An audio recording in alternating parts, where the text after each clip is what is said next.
Hello दोस्तों। मेरा नाम जयप्रकाश शर्मा है। आत्रेय प्रदेश चैनल में आपका हार्दिक स्वागत है।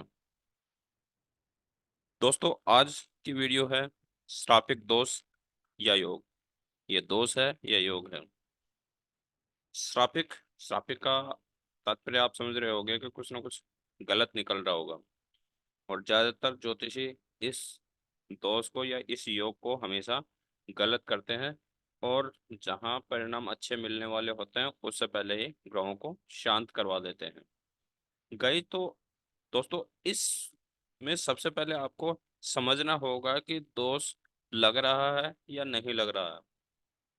ऐसा नहीं है कि हम किसी ग्रहों को शांत कर रहे हैं और वह ग्रह हमारे लिए योगकारक है, अच्छे परिणाम देने वाला है। तो ऐसे हम आज श्रापिक दोष के बारे में जानेंगे कि श्रापिक दोष क्या कुंडली में सही है या गलत है। तो अभी मैं एक कुंडली ले रखा हूँ मकर राशि की। ठीक, आपके सामने एक मकर राशि की कुंडली है। और इस कुंडली में श्रापित दोष या योग कहाँ कहाँ बन रहा है और इस योग को बनने से आपके जन्म में क्या दिक्कत आने वाली है। गाइस, श्रापित दोष लगने से, श्रापित दोष या योग के कारण लोग चलते चलते करोड़पति बन जाते हैं और करोड़पति खरपति बन जाते हैं। यानी यह दोष या योग आदमी को तुरंत तरक्की पे भी पहुंचा सकता है और यदि तरक्की पे है तो उसे नीचे जमीन पे भी ला सकता है। डिपेंड है कि यह दोष क्या जन्म कुंडली में है या यही योग है जन्म कुंडली में। ये चीज समझना सबसे ज्यादा जरूरी है। आइए इस वीडियो के जरिए हम श्रापित दोष के बारे में समझते हैं। गाइज, सबसे पहले श्रापित दोष किस ग्रहों की युति से बनता है। श्रापित दोष हमेशा जन्म कुंडली में शनि और राहु की युति से बनने वाला योग श्रापित दोष या योग के नाम से कहलाता है। क्या हमारी इस जन्म कुंडली में श्रापित दोष, यहाँ पहले भाव से हम 12वें भाव तक देखेंगे। जहां जहां बनेगा वहां वहां मैं आपको बताते हुए चलता हूँ, जिससे आपको परफेक्ट पता चले। और आप भी अपनी जन्म कुंडली या अपने फ्रेंड या अपनी फैमिली मेंबर में किसी की भी जन्म कुंडली देखें तो यह दोष या योग अगर जन्म कुंडली में है तो उसका क्या हमें उपाय करना चाहिए, यदि नहीं है तो हमें किस तरीके का बर्ताव करना चाहिए। तो आइए इस वीडियो के जरिए हम ये चीज समझते हैं। गाइज, ये हमारे सामने मकर राशि की लग्न कुंडली है। ठीक, मकर राशि का कैसे मतलब पता चला कि लग्न के अंदर 10 नंबर राशि, और 10 नंबर राशि कौन सी है? मकर राशि। यानी इस कुंडली के जो लग्नेश हैं वो कौन है? खुद शनिदेव। शनिदेव को दो राशि मिल रखी हैं, कुंभ और मकर। ठीक, अब यहाँ मकर राशि के जरिए हम हर वीडियो में हर लगन कुंडली अलग इसलिए लेते हैं कि ताकि हम आपको अच्छे से अच्छे तरीके से समझाने की कोशिश करें। ठीक, हम राशि के स्वामी को इसलिए ले रहे हैं ताकि इस 12 भाव के अंदर आपको कोई भी समस्या होगी तो आपको यही पता चल जाएगी। तो सबसे पहले हम बात करते हैं, अगर फर्स्ट भाव में पहले भाव के अंदर यदि शनि बैठे हैं, खुद स्वयं राशि में यदि शनि बैठे हैं तो यहाँ पंच महापुरुष योग का योग बनता है। जिसमें पंच महापुरुष योग में कौन सा योग बनता है? यहाँ संश्राम का योग बनता है अगर स्वयं राशि में शनिदेव बैठे हैं तो। ठीक, और इसी के साथ साथ यदि राहु की युति है तो यहाँ सबसे पहले हम राहु का ये देखेंगे कि राहु यहाँ नीच का है या उच्च का है। तो यहाँ राहु ना नीच का है ना उच्च का है, लेकिन राहु मित्र राशि के साथ बैठा है। ठीक, राहु मित्र राशि के साथ बैठा है तो यहाँ राहु हो गए योग कारक। ठीक, यहाँ राहु हो गए योग कारक। तो यहाँ इस जन्म कुंडली में अगर पहले भाव में यदि यह योग युति बन रही है तो यहाँ श्रापित दोष नहीं बनता। अगर कोई ज्योतिषी या कोई पंडित आपको इस तरीके से भ्रमित कर दे कि यहाँ श्रापिक दोष लग रहा है, किसी भी ग्रह को शांत कर दो, तो वह आपको नुकसान पहुंचा देगा। क्योंकि यहाँ दोनों के दोनों ग्रह योग कारक हैं, आपको अच्छे परिणाम देने वाले हैं, तो यहाँ श्रापिक दोष नहीं लगता। बात करते हैं अगले भाव, सेकंड भाव के अंदर। सेकंड भाव के अंदर 11 नंबर राशि बैठी है। ठीक, 11 नंबर राशि कुंभ राशि है। कुंभ राशि का स्वामी स्वयं शनि है। ठीक, और मित्र राशि राहु भी मित्र राशि में बैठे हैं, क्योंकि शनि राहु के मित्र हैं, तो यहाँ मित्र राशि में राहु बैठे हैं। तो यहाँ पे भी राहु और शनि अच्छे परिणाम देने वाले हैं। यहाँ राहु और शनि के जरिए कभी भी आपको गलत परिणाम नहीं मिलेंगे।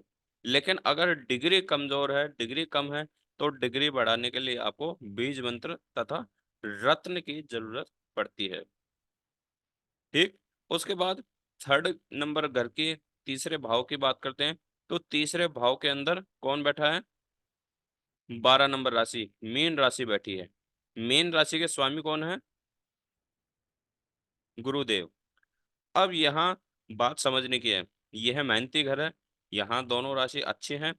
राहु को दो घर ऐसे मिले हुए हैं जहां वो मारक का होगा तो भी अच्छे ही परिणाम मिलेंगे, जिसे बोलते हैं त्रिक भाव। 3 नंबर और 11 नंबर जो घर है, वहां यदि राहु बैठे हैं, भले वो मारक के हो, तो भी यहाँ राहु हमेशा अच्छे ही परिणाम देते हैं। अब बात करते हैं यहाँ कि 12 नंबर मीन राशि के अंदर यदि शनि देव बैठे हैं, और यदि यहाँ कुंडली में लग्नेश भी शनि हैं, तो सीधी सी बात है कि यहाँ शनि देव हैं योग कारक। मेहनत होगी, लेकिन रिजल्ट आपको मिलेगा, अच्छा मिलेगा। ठीक, और यहाँ राहु का फॉर्मूला काम करेगा कि अगर तीसरे और तीसरे नंबर भाव और 11 नंबर भाव में यदि राहु बैठे हैं, तो वह मारक होते हुए भी अच्छे परिणाम देंगे। तो यहाँ राहु अच्छे परिणाम देंगे। तो यहाँ पे 90% लोग यही समझते हैं कि यहाँ राहु मीन राशि में बैठ गए तो मीन राशि में हो गए मारक के, तो यहाँ गलत परिणाम देंगे। नहीं, यहाँ पे भी राहु अच्छे ही परिणाम देंगे। क्यों? क्योंकि 3 नंबर और 11 नंबर ये एक फॉर्मूला है राहु और केतु के लिए, जिसमें राहु हमेशा अच्छे परिणाम ही देते हैं, भले ही वो मारक के क्यों ना हो। ठीक, अब बात करते हैं, यहाँ दोनों का काम अच्छा है, दोनों में किसी ग्रह की शांति नहीं करनी। अब तक तीनों भाव में यही है, तीनों भावों में राहु और शनि दोनों के दोनों अच्छे परिणाम देने वाले हैं। अब बात करते हैं नेक्स्ट। नेक्स्ट कौन सा है? 4 नंबर भाव के अंदर 1 नंबर राशि बैठी है। ठीक, 1 नंबर राशि मेष राशि बैठी है, 4 नंबर भाव के अंदर मेष राशि बैठी है। मेष राशि यानी शनि देव मेष राशि के अंदर हो जाते हैं नीच के। ठीक, और यहाँ राहु की बात करते हैं, तो राहु मेष राशि का स्वामी कौन है? मंगल देव। ठीक, मंगल देव यानी शत्रु के घर में बैठे हैं, तो यहाँ राहु भी अच्छे परिणाम नहीं देंगे। तो यहाँ श्रापिक दोष बनता है, और श्रापिक दोष के कारण यहाँ शनि और राहु दोनों ग्रहों की शांति करनी पड़ेगी। ठीक, और दोनों के बीज मंत्र और दान के द्वारा हम इसे दोनों ग्रहों को यहाँ शांत कर सकते हैं। ठीक, अब बात करते हैं अगले भाव में। नेक्स्ट भाव है 5 नंबर भाव। 5 नंबर भाव के अंदर शनिदेव योग कारक हैं, क्योंकि लग्नेश है, और लग्नेश यदि 2 नंबर भाव में बैठा है, तो यहाँ अच्छा परिणाम मिलता है। यदि लव मैरिज वाला व्यक्ति यदि लव मैरिज के चक्कर में है, तो यहाँ लव मैरिज सक्सेस होती है, पुत्र प्राप्ति होती है। ठीक, और उच्च शिक्षा प्राप्ति होती है।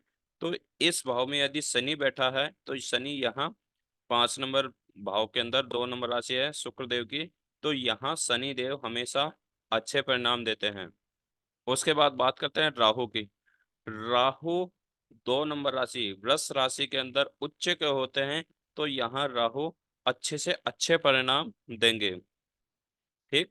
तो यहाँ राहु वृष राशि में बैठे हैं, तो वृष राशि में राहु उच्च के होते हैं। उच्च के होने के साथ साथ राहु यहाँ अच्छे से अच्छे परिणाम देंगे। जहां परिणाम बढ़िया दे रहे हैं वहां और भी ज्यादा बढ़िया देंगे। ठीक। अब बात करते हैं नेक्स्ट भाव, 6 नंबर भाव। 6 नंबर भाव में क्या होता है, ये घर गलत है। तो यहाँ शनिदेव लग्नेश होने के बावजूद भी यहाँ गलत परिणाम देंगे। क्यों? क्योंकि यह घर ही गलत है। अगर 6, 8 और 12, अगर इनमें कोई भी राशि बैठती है तो यहाँ 90% रिजल्ट हमेशा गलत ही देते हैं। ठीक। उसके बाद बात करते हैं राहु। राहु भले ही मिथुन राशि में उच्च के हों, लेकिन गलत घर होने के कारण, गलत भाव होने के कारण यहाँ राहु भी अच्छे परिणाम नहीं दे पाएंगे। ठीक। इसके साथ साथ यहाँ दोनों ग्रह की शांति करनी पड़ेगी, दोनों ग्रहों के बीज मंत्र का जाप करना पड़ेगा। गलती से भी अगर इस भाव में यदि शनि राहु की युति बनी हुई है और कोई व्यक्ति यदि स्टोन की सजेशन करता है, तो कभी भी भूल के भी रत्न मत पहन लेना, क्योंकि रत्न हमेशा डिग्री इंक्रीज करता है, डिक्रीज नहीं करता। रत्न उस प्रभाव को हमेशा बढ़ाएगा। तो यहाँ गलती से भी रत्न धारण नहीं करना। आप यहाँ दान कर सकते हो, बीज मंत्र का जाप कर सकते हो, जिससे दोनों ग्रह शांत हो, शांत होंगे। तो इस जन्म कुंडली में जो मिलने वाले परिणाम है वो आपको अच्छे ही मिलेंगे। ठीक। उसके बाद बात करते हैं 4 नंबर भाव। 4 नंबर भाव में, 4 नंबर भाव का राशि का स्वामी कौन है? 4 नंबर कर्क राशि है। कर्क राशि का स्वामी चंद्र है। यहाँ शनिदेव हमेशा अच्छे परिणाम देंगे। ठीक। लेकिन यहाँ राहु क्या है? राहु शत्रु राशि में बैठा है। तो शत्रु राशि में बैठने के कारण यहाँ राहु गलत परिणाम देंगे। तो इस कंडीशन में आपको राहु का बीज मंत्र या दान करके शांत करना पड़ेगा राहु को। बाकी शनि यहाँ अच्छे परिणाम देने वाले हैं, योग कारक हैं। तो यहाँ शनि हमेशा योग कारक ही रिजल्ट देंगे। उसके बाद बात करते हैं 8 नंबर भाव के अंदर 5 नंबर राशि सिंह राशि बैठी है। ठीक। सिंह राशि, देखो, लग्न शनि है, लेकिन गलत घर में बैठने के कारण यहाँ शनि अच्छे परिणाम नहीं दे पाएंगे। क्यों? क्योंकि देखो, अच्छे परिणाम नहीं देने के एक कारण मैं आपको बता देता हूँ। कोई भी ग्रह जिस भी भाव में बैठता है और उसकी दशा अंतर्दशा जब भी आती है, तो वह उस घर को एक्टिव जरूर करेगा जिस घर में वह ग्रह बैठा है। तो यहाँ शनि देव 5 नंबर राशि के अंदर बैठे हैं। कौन से घर में? 8 नंबर घर में। और 8 नंबर घर हमेशा मृत्यु तुल्य रोग प्रदान करता है। तो 8 नंबर घर एक्टिव होगा तो ये सारी चीजें यहाँ लागू हो जाती हैं, बीमारी वगैरह। तो यहाँ शनि देव अच्छे परिणाम नहीं दे रहे और यहाँ राहु भी अच्छे परिणाम नहीं दे रहे। तो यहाँ कंडीशन ये होती है कि यहाँ राहु और शनि दोनों का शांत करना होता है और दोनों के बीज मंत्र का जाप करना होता है, जिससे हमारे ग्रह शांत हो। दान भी कर सकते हो और बीज मंत्र का जाप भी कर सकते हो। उसके बाद बात करते हैं नेक्स्ट 9 नंबर भाव। 9 नंबर भाव भाग्य स्थान है। अगर भाग्य स्थान में शनि देव बैठे हैं, या हमने लिखना, शायद गलती से लिखना रह गया। ठीक। यहाँ गलती से, यहाँ यदि शनि देव बैठे हैं तो शनि देव भाग्य स्थान पे बैठे हैं। लग्नेश यदि भाग्य स्थान पे बैठता है तो हमेशा अच्छे परिणाम देता है। और उसी के साथ साथ 6 नंबर राशि कन्या राशि, कन्या राशि का स्वामी कौन है? बुध देव। बुध देव और राहु देव के दोनों के बीच में मित्रता है। तो यहाँ पे राहु देव और बुध और शनि देव दोनों ही अच्छे परिणाम देने वाले हैं। ठीक। अब बात करते हैं 10 नंबर भाव। 10 नंबर भाव के अंदर कौन सी राशि बैठी है? तुला राशि। तुला राशि का स्वामी कौन है? शुक्राचार्य।